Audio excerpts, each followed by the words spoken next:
Hi. I've had a request from some of my supporters to put out a few little policy statements. And since I can't access Facebook, I'm going to use YouTube. So I'm just going to rattle through a couple things. It's obviously not everything, but it's give you a good idea of where I stand on a lot of crucial issues in Maine. Number one, very easy, high-speed internet access for everyone. Number two, also simple, CMP corridor, the CMP corridor, no thank you. There's plenty of other conservation issues we can address in Maine, especially in our waterways, trying to let the rivers flow free and keeping the ocean clean. On that topic, the topic of the ocean, leave the lobstermen alone. It's one of our most important industries. This idea of ropeless traps saving right whales is ridiculous. So no ropeless traps on my watch, and no more offshore wind projects. And if I can, I'm going to shut down the one that's already out there because it's disrupting the ocean bottom and it's infringing upon important fishing areas. There's a lot of families that count on those lobsters and that fish to feed their own families. So take that out of here.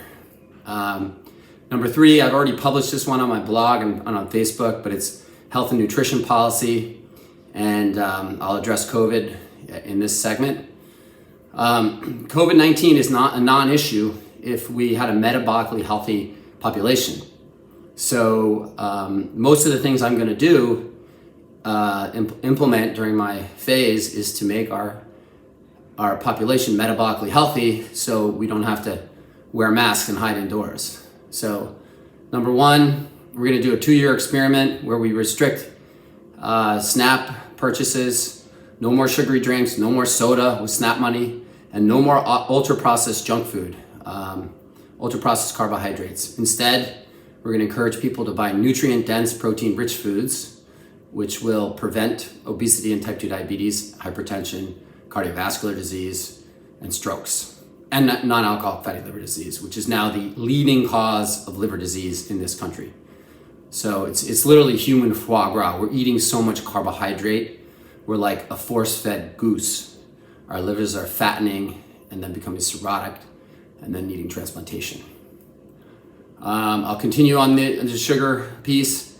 We're going to provide rigorous nutrition education for all expectant moms and new moms and dads. And we're going to shift the WIC foods away from ultra-processed carbohydrates and high sugar foods to nutrient-dense protein foods.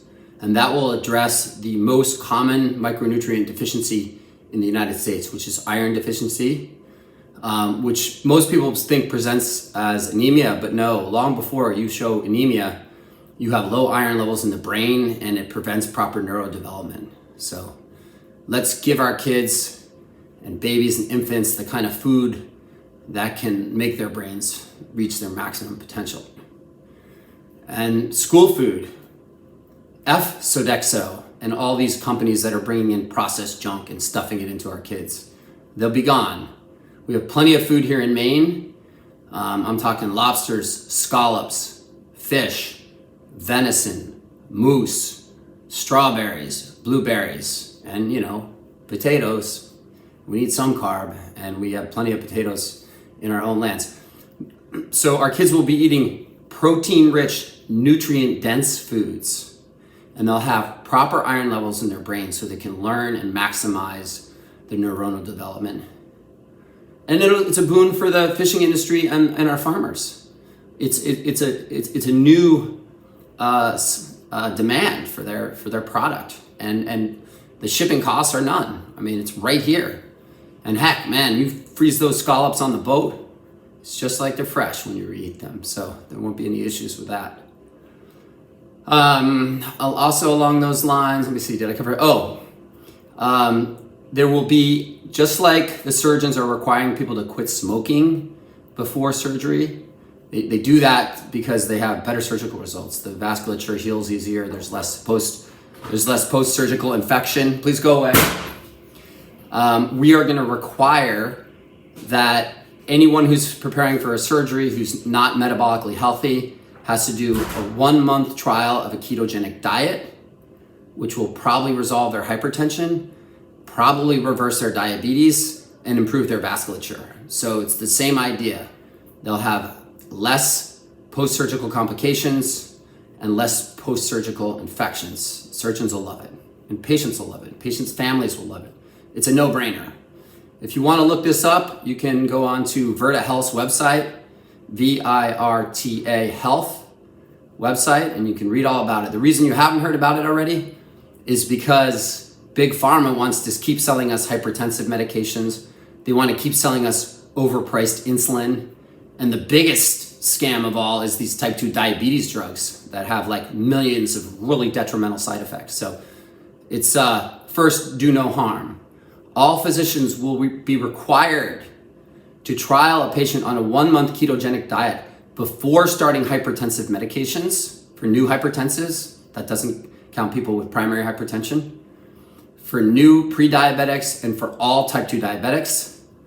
And I'm not going to get into this here, but type 1 diabetics should also be on a ketogenic diet. This idea of eat carbs and then inject more insulin, eat carbs and inject more insulin is insane. Instead, if you know your body has a carbohydrate intolerance, you don't eat carbohydrates. And your insulin requirement goes way down, and the expense to our main care system and these families that are buying this crazy amounts of insulin will plummet. Smoking, we already have a great smoking cessation program in our state, which I'm very proud of. I think we need to add to that an aggressive education campaign in the schools to prevent vaping. And then just continue offering patches and nicotine supplementation for patients who want to quit smoking. That's kind of a no-brainer. As far as the healthcare system, I probably in my second term will make a drive for state universal healthcare. But there's no way we could afford it right now because our population is too healthy. If we implement the policies that I just discussed, we'll have way less diabetics, we'll have way less COPD, way less dementia, way less strokes, way less cardiovascular disease, way less hypertension, and way less non-alcoholic fatty liver disease. And then we'll be the healthiest state in the union, and we can cover everyone with universal healthcare if they so choose to sign up. So that's healthcare. Decriminalization of all drugs. I'm talking about small amounts of all drugs will be decriminalized, and everyone who's imprisoned, incarcerated for nonviolent crimes will be released to transitional housing, where we'll offer vocational training in the areas that we need in our state, like we need electricians, we need plumbers, or they're offered as educational grants if they want to pursue higher education. They'll also receive social and mental health services, and they'll be offered medication-assisted therapy so we don't have opiate relapses. Okay, that'll solve the workforce problem, and we'll save tons of money on unnecessary incarceration. You could take a look at Oregon, who's already decriminalized, but if you really want to learn, study Portugal's system because they've been doing it for 20 years. There's some great interviews online, I think maybe on Democracy Now!, some kind of channel like that, with the, they call the drug czar of Portugal, and you can understand why decriminalization is a no-brainer. Opiate policy I'm particularly strong in because I practice addiction medicine. I'm a prescriber of Subutex and Suboxone. We will require main care to immediately cover Subutex, which is the more effective, better tolerated medication. It's also half the price of Suboxone. All Suboxone is a big pharma money grab. They said that they added naloxone to save overdoses. Well, the naloxone doesn't even work if you take the medication orally. It's deactivated by stomach acid, so it's a scam. It's an effing scam. So we're paying twice as much as we need to with state money to keep our opiate addicts safe. The way that buprenorphine works is it's a partial opiate agonist. So Subutex does the same thing. If you have Subutex on your receptors and you take a street opiate, you're protected from overdose. That's the reason people on methadone can't take Subutex, because the Subutex will bump the methadone off the receptors and it'll induce withdrawal. Both Subutex and Suboxone work that way. The naloxone is a joke. Okay, it's decriminalized. I think that covers opiate policy. Lobster. My farm policy will be coming in a month or two. I need to head back up to Caribou and meet with my farmer friends and discuss what's necessary for them to thrive as farmers moving forward. Obviously, we're going to look towards the kinds of things that would decrease the need for pesticides and herbicides, which does include GMOs.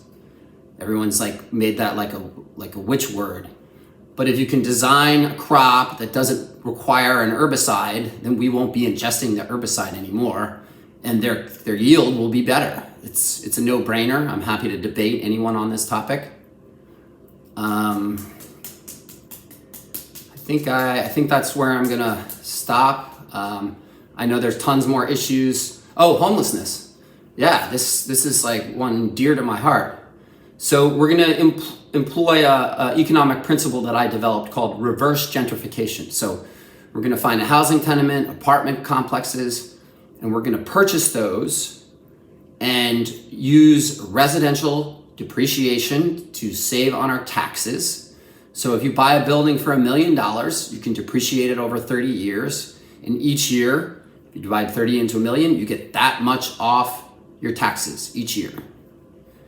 And then we're gonna sell those apartments to homeless people for $1.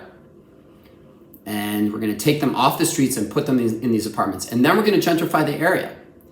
I'm gonna bring in muralists, parks, basketball courts, BMX parks, swimming pools, coffee shops, art galleries.